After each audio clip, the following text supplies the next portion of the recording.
సామెతలు గ్రంథం సామెతలు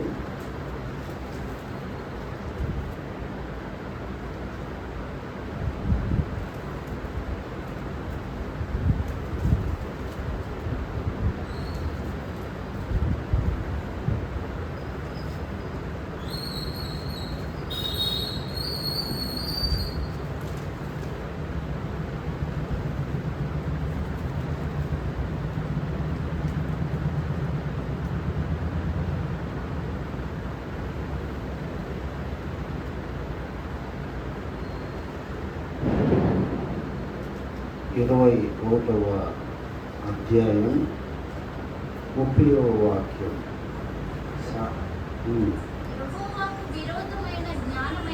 యెహోవాకు విరోధమైన జ్ఞానమైనను వివేచన అయినను ఆలోచన అయినను నిలవదు. ప్రార్థన చేసి పరిశుద్ధుడైన దేవా, కృప కలిగిన ప్రభువా, ఘనమైన నామానికి వేలాది స్థితులు చెల్లిస్తున్నాం. మమ్మల్ని ఇంతవరకు సజీవులుగా భూమి మీద ఉంచినందుకు మీకు వేలాది స్థితులు చెల్లిస్తున్నాం. దేవా నాయన, మరి ఎంతోమంది మాకంటే జ్ఞానవంతులు, బలవంతులు ఈరోజు ఈ లోకంలో లేరు. అయినా కానీ కేవలం నీ కృప చొప్పున మమ్మల్ని జీవింపజేస్తున్నందుకు నీకే స్థితులు చెల్లిస్తున్నాం. నా ప్రభువా, నా దేవా, నా రక్షక యేసయ్య, వచ్చిన ప్రతి ఒక్కరిని కూడా మీరు దీవించండి, ఆశీర్వదించండి. దేవా ప్రభువా, ఈ వాక్య ధ్యానం మాకు ఆత్మలకి మేలుకరంగా ఉండేటట్లు సహాయంగా ఇచ్చేయమని మీరే మాట్లాడమని వాక్యం వివరించిన నాకు నీ రక్తం ప్రోక్షించి నా నాలుగును ముట్టమని నజరుడైన యేసుక్రీస్తు నామంలో ప్రార్థిస్తున్నాను తండ్రి. ఆమేన్. ఇక్కడ యెహోవాకు విరోధమైన జ్ఞానమైనను వివేచన అయినను ఆలోచన అయినను నిలవదు అనే వాక్యాన్ని మనం చూసుకున్నాం.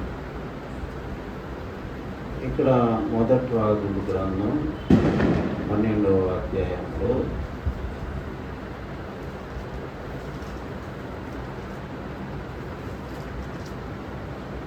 26 వాక్యం 25 నుంచి చదువుకున్నాం. తరువాత యెరోబాము ఎఫ్రాయిము మన్యమందు షెకెమును పట్టణం కట్టించి అచ్చట కాపురముండి ఇక్కడ నుండి బయలుదేరి పెనూయేలుని కట్టించాను. ఈ జనులు యెరూషలేము నందున్న యెహోవా మందిరమందు బలులు అర్పించుటకు ఎక్కిపోచుండిన ఎడ్ల ఈ జనుల హృదయము యూదా రాజైన రెహబాము అను తన యజమానుని తట్టు తిరుగును. అప్పుడు వారు నన్ను చంపి యూదా రాజైన రెహబాము నొద్ద మరలా చేరుదు. రాజ్యము మరలా దావీదు సంతతి వారి దగును అని యెరోబాము తన హృదయమందు తలంచి ఆలోచన చేసి 2 బంగారపు దూడలను చేయించి జనులను పిలిచి యెరూషలేమునకు పోవుట మీకు బహు కష్టము, ఇశ్రాయేలు వారలారా, ఐగుప్తు దేశంలో నుండి మిమ్మల్ని రప్పించిన మీ దేవుడు ఇవే అని చెప్పి ఒకటి బేతేలు నందును ఒకటి దాని నందును ఉంచారు. ఇక్కడ యెరోబాము అనే అతను సొలొమోనుకి దాసుడు. సొలొమోను అన్య స్త్రీల్ని పెళ్లి చేసుకొని దేవుడు మరి స్వప్నమందు ప్రత్యక్షమై ముమ్మారు చెప్పినా కూడా వినకుండా అదే కంటిన్యూ చేసినందుకు, అదే విగ్రహారాధన కంటిన్యూ చేసినందుకు దేవునికి మహాకోపం వస్తుంది. ఆ రాజ్యం ఇచ్చింది ఎవరు? 10 గోత్రాలు దేవుడే యెరోబాముకి ఇచ్చాడు. అహియా అనే ప్రవక్త ద్వారా మరి ఆయన వస్త్రం దించి 10 ముక్కలుగా చేసి 10 ముక్కల్ని యెరోబాముకి ఇచ్చి, నీకు దేవుడు 10 గోత్రాలు ఇస్తున్నాడు, నువ్వు మరి వాటిని పాలించుకో అని చెప్పినప్పుడు ఆ యొక్క ప్రవచనం నెరవేర్చడానికి దేవుడు మరి ఆ ఇశ్రాయేలు మనసును తిప్పి, ఆ ఇశ్రాయేలు జనులందరూ మనసు తిప్పేసి యెరోబాము పక్షాన చేరేటట్లు చేసి 10 గోత్రాలు అంటే ముఖ్యమైన ప్రాంతాలన్నింటినీ కూడా యెరోబాముకి ఇస్తే యెరోబాము సొంత ఆలోచన చేస్తున్నాడు. ఏం చేస్తున్నాడు? ఏం ఆలోచిస్తున్నాడు? దేవుని మీద ఆధారపడకుండా తన సొంత నిర్ణయం తీసుకుంటున్నాడు. ఎవరిచ్చారు ఆయనకి రాజ్యాన్ని? ఎవరు ఆయన రాజుగా చేశారు? దాసుడుగా ఉన్న యెరోబాముకి దేవుడు 10 గోత్రాలు మరి రాజ్యంగా ఇస్తే ఏం ఆలోచిస్తున్నాడు? మీ విగ్రహాలు చేసి పెట్టుకొని ఏమంటున్నాడు? ఐగుప్తు నుంచి మిమ్మల్ని తీసుకొచ్చిన వాళ్ళు మీరే, వీళ్ళకే మీరు బలిపీఠాలు కట్టి మొక్కండి అని చెప్పాడమ్మ. ఇక్కడ యెరోబాము అనే వ్యక్తి సొంత ఆలోచన చేస్తున్నాడు. మన మూల వాక్యం ఏంటంటే, యెహోవాకు విరోధమైన జ్ఞానమైనను వివేచనైనను ఆలోచనైనను నిలవదు. కాబట్టి ఇక్కడ మనం బైబిల్లో చూసినట్టయితే ఈ రాజుల గ్రంథం కానీ, దినవృత్తాంతాల గ్రంథం కానీ, ఇశ్రాయేలు రాజులు ఎక్కడ తప్పిపోయారంటే విగ్రహారాధనలో తప్పిపోయారు. అప్పుడు పరిశుద్ధాత్మ భూమి మీద లేదు. అయినా కానీ దేవుడు ఎంతో సులువైన మార్గాలు వాళ్ళకి ఏర్పాటు చేశారు. మోషే ధర్మశాస్త్రం ఇచ్చి మరి బండ్లు అర్పించే విధానం వాళ్ళకి పెట్టి మొత్తానికి వాళ్ళకు కూడా రక్షించాలనే ఉద్దేశంతో నరకానికి వెళ్లకుండా వాళ్ళకు ఒక మార్గం చూపెడితే, ఇక్కడ యెరోబాము ఏం చేస్తున్నాడంటే దేవుడికి చాలా కోపం తెప్పించినట్లు తర్వాత లేఖనాల్లో మనం చూస్తాం. కాబట్టి మనం ఎప్పుడు కూడా మనం ఆలోచన ఎలాంటిది అని మనం పరీక్షించుకోవాలి. ముఖ్యమైన నిర్ణయాలు మనం తీసుకునేటప్పుడు జీవితాల్లో మన ఆలోచన యెహోవాకు విరోధమైందా అనుకూలమైందా అని మనకి ఎట్లా తెలుస్తుంది? ఆత్మ సహాయం మనకి చేస్తూ ఉంటాడు అన్నమాట. ఒక సమస్య గురించి మనం ప్రార్థన చేస్తూ ఉంటే మన ఆత్మ మనతో మాట్లాడుతూ ఉంటుంది. ఇది కరెక్టే, ఇది కాదు, వద్దు, మానుకో అని మన ఆత్మ మనం చెప్తాం. కానీ ఇక్కడ యెరోబాము ఒక సొంత నిర్ణయం తీసుకున్నాడు అన్నమాట. ఏం ఆలోచించాడు ఆయన? ఇక్కడ రెహబాము అని సొలొమోను కొడుకు. రెహబాము యెరూషలేములో ఉన్నాడు. యెరూషలేముకు కనుక మనం ఇక్కడ విగ్రహాలు పెట్టకపోతే యెరూషలేము మందిరానికి ఇశ్రాయేల్ అందరూ వెళ్ళి ఆయన పక్షాన్ని చేరి నన్ను చంపుతారు అనే భయం యెరోబాముకి పట్టుకుంది. దేవుడే నీకు ఇచ్చినప్పుడు ప్రవక్త ద్వారా నువ్వు దాసుడివి. ఇప్పుడు ఇశ్రాయేలీలు యెరోబాము పక్షాన్ని చేరకపోతే యెరోబాముకి రాజ్యం లేదు. దేవుడే తను ఇచ్చిన వాగ్దానం మాట ప్రకారం ఇశ్రాయేలీల మనసును తిప్పి అహియా అనే ప్రవక్త చెప్పిన విధంగా యెరోబాముకి ఒక రాజ్యం ఇస్తే యెరోబాము ఏం చేశాడంటే 2 విగ్రహాలు తెచ్చి పెట్టి, దూడలను తెచ్చి పెట్టి మరి ఐగుప్తు పైగా ఏమంటున్నాడు? ఐగుప్తు నుంచి మిమ్మల్ని విడిపించిన వాళ్ళు దేవతలు, వీళ్ళే దేవుళ్ళు, వీళ్ళే వీళ్ళకి మొక్కండి, ఆ బలిపీఠం మీద బలులు అర్పించండి అని చెప్తున్నాడు. అక్కడికి దేవుడు, ఆయన అత్యంత కృపా కనికరం కలిగిన దేవుడు, ఒక దైవజనుని పంపి చెప్తాడన్నమాట. నువ్వు ఈ బలిపీఠం మీద మరి బలు ఇస్తున్నావు, ఆ బలిపీఠం మీదే యాజకుల్ని ఎవరైతే ఇస్తారో బలు, ఆ యాజకులే ఈ యొక్క ఇదే ఆ బలిపీఠం మీద అర్పించబడతాయి అని చెప్పి వార్నింగ్ ఇస్తే అతన్ని పట్టుకోండి అని అంటాడన్నమాట. పట్టుకోండి అంటే చెయ్య అంతే, పక్షవాతం వచ్చినట్టు ఎండిపోతే మళ్ళీ రాజు బతిమలాడితే అతను ప్రార్థన చేస్తే, ఆ ప్రవక్త దైవజనుడు ప్రార్థన చేస్తే అతను చెయ్యి అతనికి వస్తుంది. అప్పుడు కూడా మానుకోవడానికి దేవుడు ప్రతి ఒక్కరికి తప్పు చేసేటప్పుడు ఒక అవకాశం ఇస్తారు.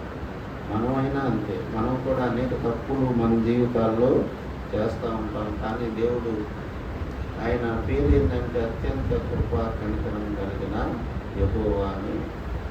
మనం నిర్గమకాండం 34వ అధ్యాయం 6వ వాక్యంలో ఎప్పుడు చదువుకుంటూ ఉంటాం. మోషే అడుగుతాడు దేవుణ్ణి, ఏమడుగుతాడు? నీ యొక్క ఇది మహిమను నాకు చూపెట్టంటే మరి ఆయన ఏం చెప్తాడు చూడండి, అక్కడ 34వ అధ్యాయం. అతని ఎదుట యెహోవా అతన్ని దాటి వెళ్ళుచు, యెహోవా కనికరము దయా దీర్ఘశాంతము విస్తారమైన కృపా సత్యములు కలిగిన యెహోవా.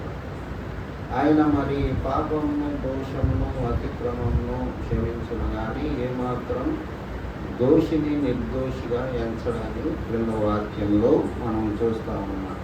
కాబట్టి మనం దేవుడికి వ్యతిరేకమైన కార్యాలు దేవుడే ఇచ్చాడు కాబట్టి ఎవరికి యారోబాముకి రాజ్యం దేవుడు ఒక హెచ్చరిక చేస్తున్నాడు ప్రవక్తను బట్టి.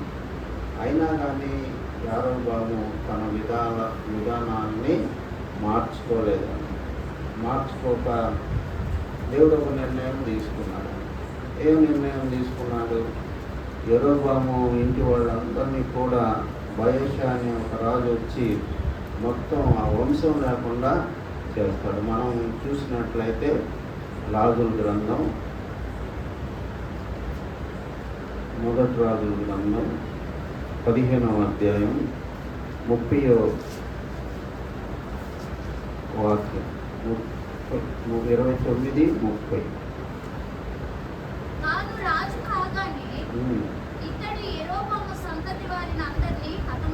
ఇతడు యెరోబాము సంతతి వారిని అందరినీ హతం చేశాను. ఎవరినైనాను యెరోబామునకు సజీవునిగా ఉండనీయక అందరినీ నశింపజేశాను. తన సేవకుడైన షిలోనీయుడైన అహియా ద్వారా యెహోవా సెలవిచ్చిన ప్రకారము ఇది జరిగెను. తాను చేసిన పాపముల చేత ఇశ్రాయేలు వారు పాపం చేయుటకు కారకుడై యెరోబాము ఇశ్రాయేలు దేవుడైన యెహోవాకు కోపం పుట్టింపగా ఇలాగున జరిగాను. కాబట్టి యెరోబాము దేవుని ఆజ్ఞలు దేవుడు చాలా సీరియస్గా ఉంటాడు. మరి ముఖ్యంగా మొదటి ఆజ్ఞ విషయంలో ఆయన ఏం చెప్తాడు? నీ దేవుడు నాకు యెహోవా నాకు నేను రోషం కలిగిన దేవుడిని. పైన ఆకాశం అందే కానీ భూమి అందే కానీ భూమి కింద నీటి అందే కానీ నువ్వు ఏ రూపాన్ని చేసుకోకూడదు, మొక్కకూడదు, సాగిలు పడకూడదు, పూజింపకూడదు అని చెప్పాడు. కాబట్టి దేవుడు ఏదైతే చెప్పాడో దానికి వ్యతిరేకంగా చేసినప్పుడు దేవుడు తీసుకునే నిర్ణయాలు, మరి ముఖ్యంగా ఒక నాయకుడు, ఒక రాజు, ఒక దేశానికి హెడ్ ఇట్లాంటి నిర్ణయాలు తీసుకున్నప్పుడు దేవుని ఉగ్రత, దేవుని కోపం వాళ్ళని నశింపజేస్తారు. ఇక్కడ యెరోబాము సంతతి ఒక్కడు కూడా లేకుండా బయషా అనే రాజు వీళ్ళని చంపినట్టు మనం చూస్తూ ఉన్నాం. కాబట్టి యెహోవాకు విరోధమైన జ్ఞానమైనను ఆలోచనైనను వివేచనైనను అది నిలవదు. సౌలు ఏం చేస్తాడు? అపోస్తలుల కార్యం 9వ అధ్యాయంలో సౌలు మరి ప్రధాన యాజకుడు దగ్గర నుంచి అధికారం పొంది అది క్రైస్తవుల్ని చంపడానికి, హింసించడానికి అధికారం తీసుకుని బయలుదేరాడు. బయలుదేరినప్పుడు మరి అది దేవునికి విరోధమైన ఆలోచన కార్యం. పైనుంచి దేవుడు వెలుగు వచ్చి పడిపోతాడు. మనం చూద్దాం అపోస్తల కార్యం 9వ అధ్యాయం.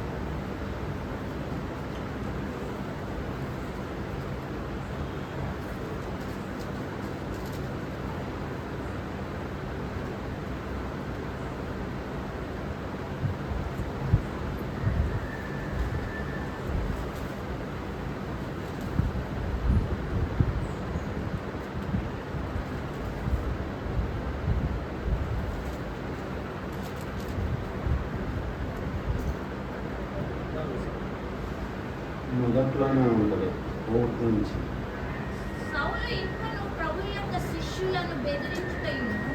సౌలు ఇంకను ప్రభు యొక్క శిష్యులను బెదిరించుటయును హత్య చేయుటయును తనకు ప్రాణాధారమైనట్టు ప్రధాన యాజకుని యొద్దకు వెళ్ళి ఈ మార్గమందున్న పురుషులనైనను స్త్రీలనైనను కనుగొన్న ఎడల వారిని బంధించి యెరూషలేమునకు తీసుకొని వచ్చుటకు దమస్కులోని సమాజము వారికి పత్రికలిమ్మని అడిగాను. అతడు ప్రయాణము చేయొచ్చు దమస్కు దగ్గరికి వచ్చినప్పుడు అకస్మాత్తుగా ఆకాశం నుండి ఒక వెలుగు అతని చుట్టూ ప్రకాశించెను. అప్పుడు అతడు నేల మీద పడి సౌలా ఈవేళ నన్ను హింసించున్నావని తనతో ఒక స్వరం పలుకుట విన్నాం. కాబట్టి అప్పుడు ప్రభువా నీవెవరు అని అడుగుతాడు. అప్పుడు నీవు హింసించున్న యేసునని చెప్తాడు. యాక్చువల్గా పౌలుకి తెలియదన్న, మనం తెలిసి చేసినా తెలియక చేసినా యెహోవాకు విరోధంగా ఏదైనా ఆలోచన చేస్తే దేవుడు అదేం చెప్తాడు, అది నిలవడానికి దేవుడు అది కొనసాగా నీ.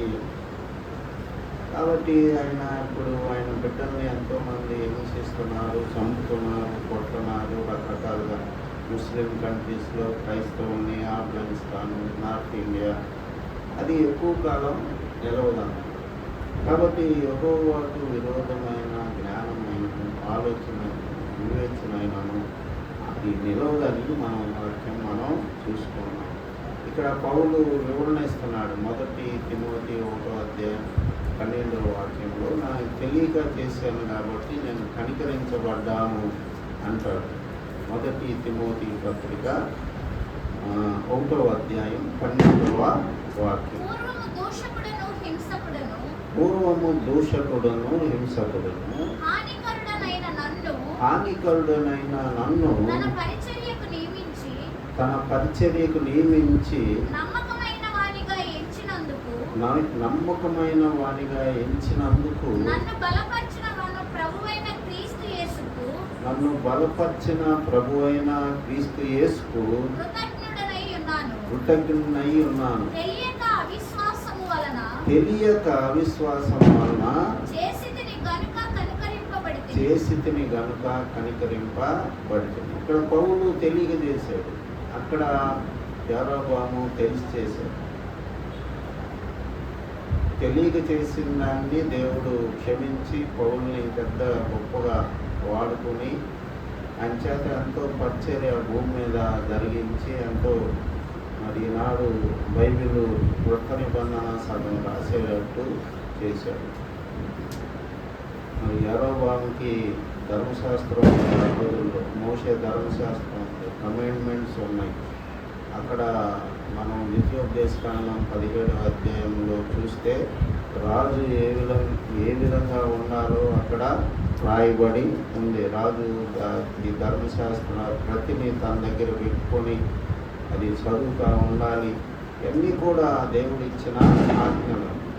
దేవుడిచ్చిన ఆజ్ఞల్ని కట్టడాలని మనం చూడకుండా తీసుకోవాలి. మరి ముఖ్యంగా ఒక ఇంటి యజమానుడుగా మరి ఒక బాధ్యత గల పెద్ద వ్యక్తిగా మనం దేవుని ఆజ్ఞల్ని ఖచ్చితంగా తీసుకుంటే ఆ ఇంటికే కీడు వస్తుంది. అందువలన యెహోవాకు విరోధమైన ఆలోచన అయినా జ్ఞానమైన వివేచన అయినా నిలవదు. సౌలు కూడా చేసింది అదే. పాత నిబంధనలో సౌలు రాజు కూడా చేసింది అదే. దేవుడు ఏం చెప్తాడు 15వ అధ్యాయంలో అమాలేకులందరినీ కూడా తుడిచిపెట్టమని చెప్తాడు. పిల్లల్నేమి, పెద్దలనేమి, గొర్రెలనేమి, మొత్తాన్ని గార్ధబొమ్మలనేమి ఏది ఒక్క జంతువు కూడా ఉండకుండా మొత్తం నిర్మూలన చేయమని సమూయేలు ద్వారా దేవుడు ఆజ్ఞాపిస్తే సౌలుకి ఏం చేస్తాడు? అమాలేకీయుల రాజైన హగగుని మరి సజీవుడిగా ఉంచి ఏదో బతిమాలుతాడు. హగగు సజీవుడిగా ఉంచి ఆ యొక్క బలిసిన గొర్రెల్ని పొట్టేళ్ళని పెట్టుకొని వస్తాడు. సమూయేలు అడుగుతాడు, నువ్వు ఎందుకు చేసావు ఈ పని? యెహోవా ఆజ్ఞను ఎందుకు ఉల్లంఘించావని అడుగుతాడు. మొదటి సమూయేలు 15వ అధ్యాయంలో ఇది యెహోవాకి బలి ఇవ్వడానికి చేశానంటాడు. నేను ఒక మంచి పని చేశానని అనుకుంటాడు, కానీ అది యెహోవాకు విరోధమైన ఆలోచన అని, జ్ఞానమని సౌలు గ్రహించకుండా ఉంటాడు.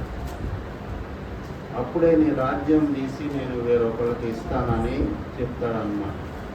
మొదటి సమూయేలు 15వ అధ్యాయంలో కూడా రాజైన సౌలు దేవునికి యెహోవాకు విరోధమైన నిర్ణయం తీసుకుంటాడు.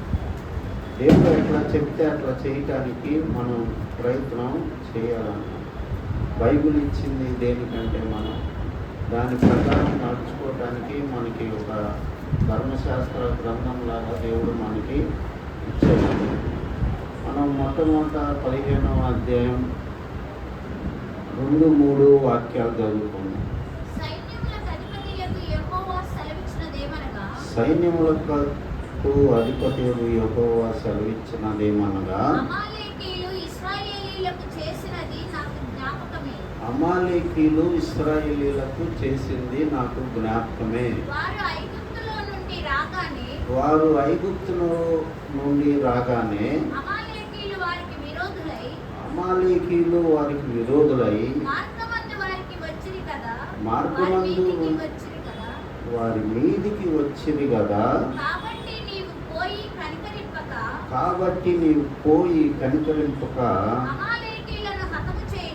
అమాలేకీయుల్ని హతం చేయొచ్చు. పురుషులనేమి, స్త్రీలనేమి, బాలునేమి, పసిపిల్లలనేమి, ఎద్దులనేమి, గొర్రెలనేమి, ఒంటెలనేమి, గార్ధబొమ్మలనేమి అన్నిటినీ హతం చేసి వారికి కలిగినదంతయు బొత్తిగా పాడు చేసి అమాలేకీయులను నిర్మూలన చేయమని చెప్పాను. కాబట్టి ఆడు స్పెసిఫిక్గా కమాండ్మెంట్ అన్నమాట చెప్తున్నాడు. ప్రత్యేకంగా ఒంటెలను అంటున్నాడు, గార్ధబాలను అంటున్నాడు, మరి పొట్టేళ్ళని అంటున్నాడు, గొర్రెలను అంటున్నాడు, పిల్లలను అంటున్నాడు, పెద్దలను అంటున్నాడు. అన్నీ ఎవరిని కూడా ఉంచొద్దు, నిర్మూలన చేయమని చెప్పాడు. ఎందుకని దేవుడు అంత కఠినమైన నిర్ణయాలు తీసుకుంటాడంటే ఒక్కొక్కసారి వాళ్ళు దేవుని రాజ్య విస్తరణకి ఆటంకమని దేవుడికి, క్రియేటర్కి తెలుసు అన్నమాట. వాళ్ళని సృష్టించిన దేవుడికి వాళ్ళు వాళ్ళ రాజ్యానికి, దేవుని బిడ్డలకి, దేవుని రాజ్యానికి వ్యతిరేకులని తెలుసుకొని మరి ముందుగానే మొత్తం తుడిసేయమని చెప్తే మరి సౌలు ఆ రాజును ఉంచుతాడు. తర్వాత బలిసిన పొట్టేళ్ళని ఉంచి ఏం చెప్తాడు? నేను బలి కోసం ఉంచేదని చెప్తాడన్నమాట. 17-18 వాక్యాల్లో అందుకు సమూయేలు నీ దృష్టికి నీవు అల్పుడుగా ఉన్నప్పుడు ఇశ్రాయేలుల గోత్రములకు శిరస్సు వైతివి. యెహోవా నిన్ను ఇశ్రాయేలీయుల మీద రాజుగా అభిషేకించెను. మరియు యెహోవా నిన్ను సాగనంపి చేయము. నీవు పోయి పాపాత్ములైన అమాలేకీయులను నిర్మూలన చేయము. వారు లయమగు వరకు వారితో యుద్ధము చేయమని సెలవీయగా వారు లయమడు వరకు వారితో యుద్ధం చేయమని సెలవీయగా నీవు ఎందుచేత యెహోవా మాట వినక నువ్వు ఎందుచేత యెహోవా మాట వినక దోపుడి మీద ఎగపడి ఆయన దృష్టికి కీడు చేసి పన్ను. కాబట్టి ఇక్కడ మరి సౌలు తన సొంత ఆలోచనలో ఇక్కడ ఉన్నట్లు మనకి యెహోవాకు విరోధమైన ఆలోచనలో ఉన్నట్లు మనకి అర్థమవుతాం. యెహోవాకు విరోధమైన ఆలోచన అయినను జ్ఞానమైనను వివేచనైనను నిలవదు. కాబట్టి మనకి దేవుడికి వ్యతిరేకంగా మనం పనులు చేస్తాం. ఒక్కోసారి తెలియక చేసినా కానీ దేవుడు మనల్ని ప్రేమతో ఇక్కడ పౌలుని మరి సహాయం చేసినట్లు దేవుడు సహాయం చేస్తాడు. యెరోబాముకు కూడా దేవుడు సహాయం చేశాడు. తన ప్రవక్తను పంపించి చెప్పాడు, నువ్వు చేసేది తప్పు అంటే ఇవ్వలేదన్న. కాబట్టి మనకు దేవుడికి వ్యతిరేకంగా మనం వెళ్తున్నామా, దేవుడికి ఆయాసకరమైన పనులు మనం చేస్తున్నామా అనేది మనం చూసుకోవాలి. ఆయన దుఃఖపడతా ఉంటాడు అన్నమాట. దేవుడు మరి ఆయన శిలువ బలియాగాన్ని మనం జాగ్రత్తగా దానికి గౌరవం ఇవ్వాలన్నమాట. మలాకీ గ్రంథంలో 1:6 నేను తండ్రిని అయితే నాకు ఇవ్వాల్సిన గౌరవం ఏది ఎక్కడ అని దేవుడు ప్రశ్నిస్తాడన్నమాట. కాబట్టి అక్కడ మరి బలి అర్పించటం కంటే ఆయన మాట వింట శ్రేష్టమని 15వ అధ్యాయంలో 22వ వాక్యంలో మనం చూస్తామన్నమాట. కాబట్టి దేవుడు ఎప్పుడు కూడా మన నుంచి ఎక్స్పెక్ట్ చేసేది ఏంటంటే ఆయన మాట ప్రకారం మనం జీవిస్తున్నామా లేదా. యోహాను సువార్త 5వ అధ్యాయం 24వ వాక్యంలో చివరగా చదువుకున్నాం, నా మాట విని నన్ను పంపిన వాని యందు విశ్వాసం ఉంచువాడు మరి మరణంలో నుండి జీవంలోకి దాటి ఉన్నాడు. చదవండి. నా మాట విని నన్ను పంపిన వాని యందు విశ్వాసం ఉంచువాడు నిత్య జీవము గలవాడు. వాడు తీర్పులోనికి రాక మరణంలో నుండి జీవంలోకి దాటి ఉన్నాడని మీతో నిశ్చయంగా చెప్పుచున్నాను. కాబట్టి ఆయన మాట మనం తప్పిపోకుండా విశ్వాస జీవితంలో జాగ్రత్త పడాలని మనం పరీక్షించుకోవాలి. 139వ కీర్తనలో దావీదు అంటాడు, నీకు ఆయాసకరమైన మార్గం నా ముందు ఉన్నదో లేదో నాకు తెలియజేయమంటాడు. అంటే నాకు తెలీదు, నువ్వు చెప్పని దేవుడి మీదే భారం పెడతాడు. కాబట్టి దేవుణ్ణి అడగచ్చు మనం ప్రతిదీ కూడా, మనం ఏ మార్గంలో ఉన్నామో నాకు తెలియజేయ ప్రభు అని. కొన్ని విషయాల్లో మనం తప్పు చేసేటప్పుడు అంతరాత్మ మనల్ని ప్రశ్నిస్తూ ఉంటుంది. రాంగ్ డెసిషన్స్ తీసుకునేటప్పుడు అంతరాత్మ మరి ఉదాహరణకి ఒక క్రైస్తవ భక్తుడు లంచాలు తీసుకుంటుంటే, లేకపోతే డ్యూటీ సరిగ్గా చేయకుండా మరి దొంగ సంతకాలు పెడతా ఉంటే మరి మన అంతరాత్మ మనల్ని ప్రశ్నిస్తూ ఉంటుంది. ప్రశ్నించినప్పుడు మనం దేవుడి సహాయము అడగాలి. అట్లా లేకుండా చేయకుండా యథార్థమైన జీవితం నాకు దయచేయమని. అన్నిట్లో కూడా మనం ఒక మార్గదర్శకంగా ఉండాలి. మీరు లోకం నాకు వెలుగై ఉన్నారు, పై ఉన్నారు.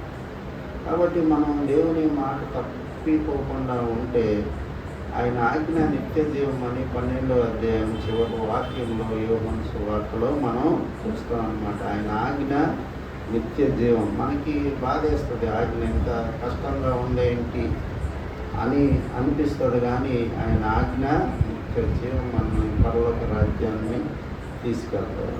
కాబట్టి యెహోవాకు విరోధమైన ఆలోచనైనను జ్ఞానమైనను వివేచనైనను అది నిలవదాన్ని. అంటే మనం సక్సెస్ కాలేమన్నమాట. మనం ఫెయిల్యూర్ అయిపోతాం. ఏదన్నా దేవుడికి వ్యతిరేకమైన పనులు మనం చేసినప్పుడు ఖచ్చితంగా మనం సక్సెస్ కాకుండా ఖచ్చితంగా ఫెయిల్యూర్ మనం చూస్తాం అన్నమాట. అప్పుడన్నా మనం మరి సరి చేసుకోవడానికి ప్రయత్నం చేయాలి, ప్రార్థన చేసుకోవాలి.